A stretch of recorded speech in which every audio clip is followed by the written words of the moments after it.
What's up, guys? Welcome back to Golf Simulator Videos. We're at the 2025 PGA Show and we're at the Trackman booth, and we got some really cool things to show you and talk about. I'm here with Fredrik. Fredrik, I mean, you're a data guy, tech guy. It sounds like there's some really cool data points that you guys are bringing to the table. Tell us all about it. Yeah, we are bringing out some new numbers, and they are a little bit on the nerdy side, just to pre-warn. Right. But some of the basically what we're trying to answer the question is, did you make good contact with the ball? And that's not nerdy. That's important. It is important. I think it's important for my game. Absolutely. So one of the parameters we have, for example, in Trackman is the smash factor. It's the ratio between the ball speed and the club speed. Yep. But if I tell you that my smash factor is 1.30 on my 8-iron, is that good or is it bad? Yeah, I know driver. I don't know all exactly. the irons, yeah. We all know that that's probably like 148 or 150 on a driver. That's good, but we don't know it throughout the bag. Yeah. So that's why we introduced what we call a smash index. So basically telling you in percentage how close are you to achieving your obtainable smash factor, and it factors in what loft you are delivering the club with and what attack angle. Interesting. It's actually the spin loft. I mean, how oblique the impact is. The higher the spin loft, the higher loft you have. In general, you're converting the energy from being speed on the ball to creating spin on the ball, and launching the ball at a higher angle than you actually are swinging the club. Yeah. So we have, and I actually have it on the screen here. I have Tommy Fleetwood as an example, and you can see in this case he actually has a driver with a smash factor of 1.49, which sounds really good, right? He actually also gets a smash index of 99%. I was just going to say, so that's out of 100. So smash that's index out is of 100, yeah. Okay. So that means he's not quite there. And a different way to say this is, you could say, how much ball speed did he lose compared to what he could actually achieve?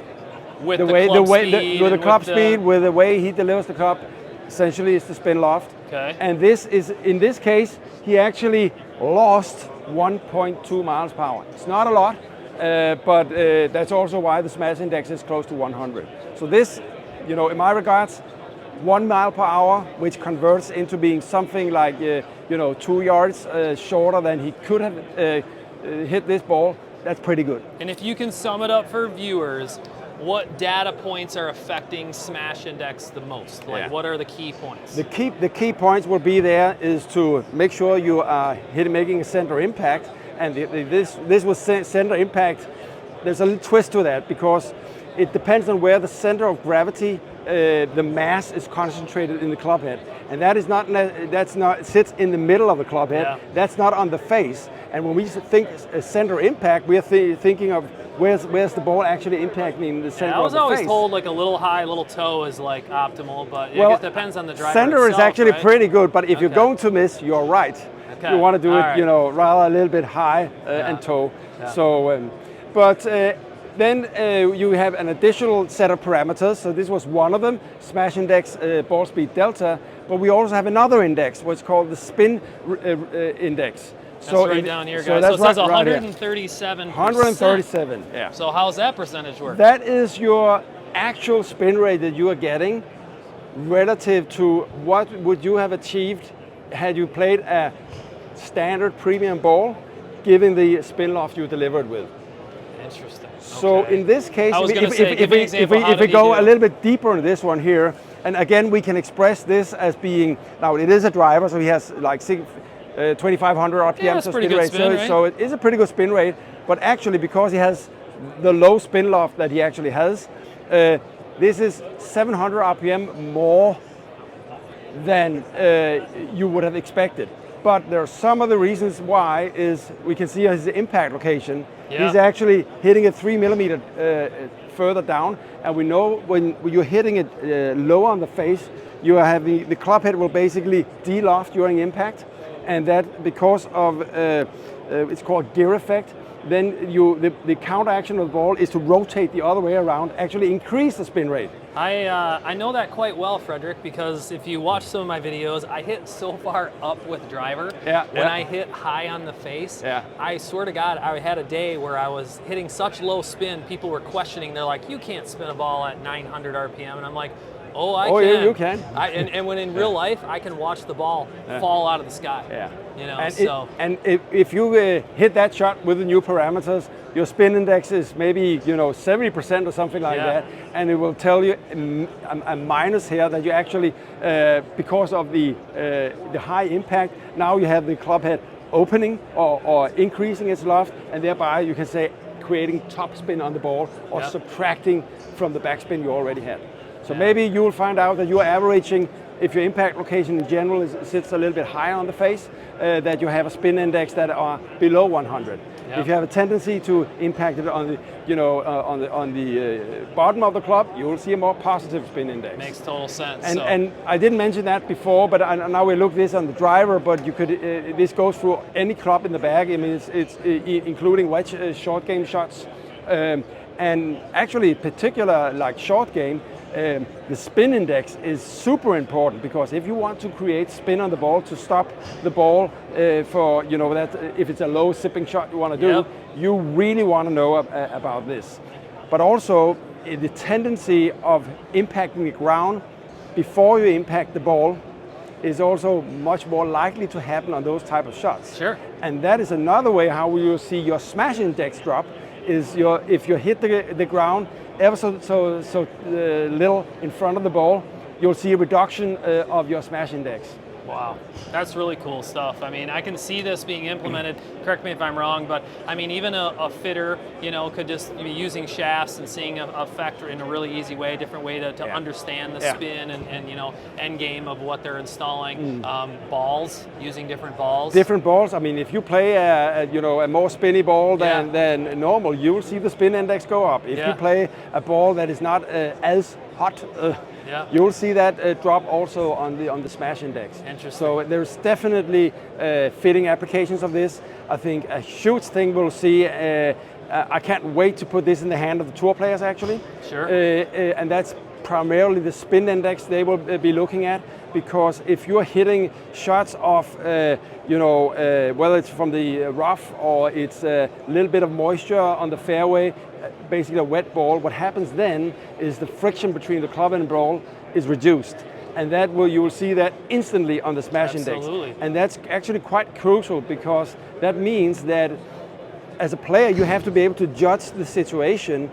Are you likely to actually get good contact with the ball? And the shot selection you are then doing, are you making the right, taking the right bet, so to speak?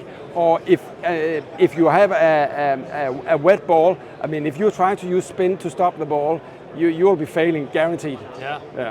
So that's really cool. So there's both the coaching, the fitting, and the player strategy or course management, you can say, part of it. So it really is all the way in around the game. So I'm really excited about this. I don't want to use the word endless, but I feel like it could be endless. There's wormholes people can fall down. Yeah, I think in some ways you can say we have always had smash factor, we always had spin rate. Yeah. But many times you've not had something to compare with. Now you have something to compare with, and you can see, are you losing out on something here? Easy ways to identify. Is there a problem, or is there not a problem? And also it tells you what the problem is. Yeah. I like it. I like it a lot. And correct me if I'm wrong, but we're going to step over in just a second and talk to Jacob based on some cool new things coming to Trackman IO and software. All these data parameters will be available Trackman IO and of course Trackman 4. Yes, we are. What is actually the big enabler for having this on the Trackman IO is that we will be releasing attack angle. And attack angle means we get the spin loft, which is necessary to calculate these indexes. So yes, we have already always had that on the Trackman 4, but attack angle is coming to IO, which also means that things like optimizer and Tracy and now these new parameters will be there. See, he's giving away all the secrets that Jacob's going to share with you guys. There's more, much more. So thank you very much for taking the time. So guys, we're going to step over and we're going to talk to Jacob Monk. There's some cool things, just like we were talking there about Trackman IO and software. Once again, thank you so much, and we'll see you soon. Absolutely. Thank you, Jay. All right, guys, so we stepped over. I'm here with Jacob Monk, and we're here to talk about new things coming to Trackman IO along with their software. I know Fredrik kind of let the cat out of the bag there a little bit. I mean, I was excited to hear about it too. You got angle of attack coming to Trackman IO, but some other really cool features. Tell us all about it. Yeah, for IO, we have angle of attack finally coming out. It's in late stages of the beta, so we hope to be able to release it within a short period of time after the show. Beta feedback is really good. We have a few iterations left, but yes, angle of attack is there. We're happy with the numbers that we're seeing. That's what kept it away from the market for the first year in the market with I/O. I appreciate that. I like it when you know things are right, and that's when it's going to be released. We try to keep the standards high. Give everybody a rundown really quick of all the club data points of I/O. So we've got club path, we've got face angle, club speed, angle of attack. What am I leaving out? So spin loft is another Spin one loft. that we're adding now. That's with huge. angle of attack. And then the other thing that it also unlocks is now we can do the optimizer with I/O and Tracy. So Tracy needed the angle of attack and the spin loft. Optimizers the same. So we are actually, with angle of attack, we're releasing a bundle of angle of attack, spin loft, Tracy, and optimizer, Wow. which are super helpful tools. I mean, if people are not using the optimizer, highly recommend to work on your game with the optimizer turned on, because it's so helpful. Yeah, any type of guidance you can have, I love that. Yeah. And guys, something to remember, and I've obviously talked about this a lot on the channel, but the benefit of that Trackman I/O is it's giving you all those club data points we just talked about, and it's doing it with no stickers on the club. Nothing at all. No special balls or anything for your ball data. So Correct. very, very cool that you can just have anybody grab a club and have all that data. Yeah. And then it also, just keep in mind, has infrared inside of it. You don't need a bunch of lighting or anything to capture those data points. Right. But behind us, we're looking at some swings, including my 48-hour swollen body 2025 PGA Show swing we're looking at here. I'll put you on I'm the spot surprised there. I made contact having no warm up, but that's okay. So we're comparing it to Brooks Koepka. Tell me what's going on here. Yeah, so AI motion analysis is our, this is the second chapter towards full biomechanical tracking. We don't want to call it that yet until we are completely there. We launched it the first time a year ago at the PGA Show. This is version 2 of it, where we're adding a few more of the P points here. So now we have all P1 through P8, so you can kind of step through all the different positions of the swing. Yeah, I didn't notice all those. So That's yeah, now awesome. you got them all. We added a few parameters on the shaft tracking. We have hand trail tracking. We have a number of different things. And we had a new version of our camera calibration in this new TPS 10.1 build, where it's easier to calibrate. And once you have that calibrated, we can do a bunch of other overlays as well. So very cool. And the cameras you guys are recommending, what are you recommending? I mean, obviously you could use an iPhone. Yes, right? That's one. And that needs a good amount of light, just so everybody understands they work well, but you better have the light. And then you guys also integrate with some other stuff, right? Yeah, so we have the IDS cameras, which are the kind of higher end studio cameras that people use with high frame rates. And then recently we also introduced a new camera, which is a USB-based camera that gives you 120 frames, so kind of the mid-market range. Still really good. I tell a lot of people 120 is better than probably what they realize. Yeah, that's the target we had, to find a good USB camera that could deliver that quality. We're working with the auto adjustment levels and have made some improvements there. So that's a good kind of baseline camera to start with. That gives you a lot. Nice. It doesn't need a lot of light either, so it's a good camera. And then we were talking quick, if you want to bring it up, what do you have, bag mapping, is that right? Yes, that's another big feature that we've been wanting to get to the market for some time. So the goal with this feature is to do what? Map your distances, so you know where your gappings are. Let me just find out exactly where. Yeah, what are they going to use? They're going under practice. Map my and bag. it actually has a map my bag icon now. Or, yes, it's a complete, whatever you want to call it. Yeah, we got to work on the angle of the driver. It's turned a little bit, but oh, that's all right. Getting too picky. Yeah. Oh, you even put my name in there under that swing? You got to delete that. Yeah, it wasn't your account, but. All right, guys, so I broke the system with my username because my bag's not pre-filled, so we got proper user in there. Sorry about that. And no worries at all. Know your clubs, know your distances, map in your bag. Yeah, quick introduction to what it is. Basically, it tells you to hit as many shots as you like. We recommend 6 shots per iron, but if you're happy with just one of them, you can go ahead. So we pre-fill the bag here. This would be the end result of a full bag mapping. So for each of your clubs in your bag, you can see the total and your carry numbers. So the white numbers and the grayish numbers under each club represents either total or carry. Okay, total and carry. Different people, different player levels require either total or carry. Sure. You get a visualization of your gapping in the center of the screen here. I like that. And your distances, your average distances, so your target would be to hit your stock shots in this feature. Eventually we'll build other shot types into it, but at least your stock shot you should carry with you. Yeah, I like the graphical representation. It's nice and easy overview to see. Yeah.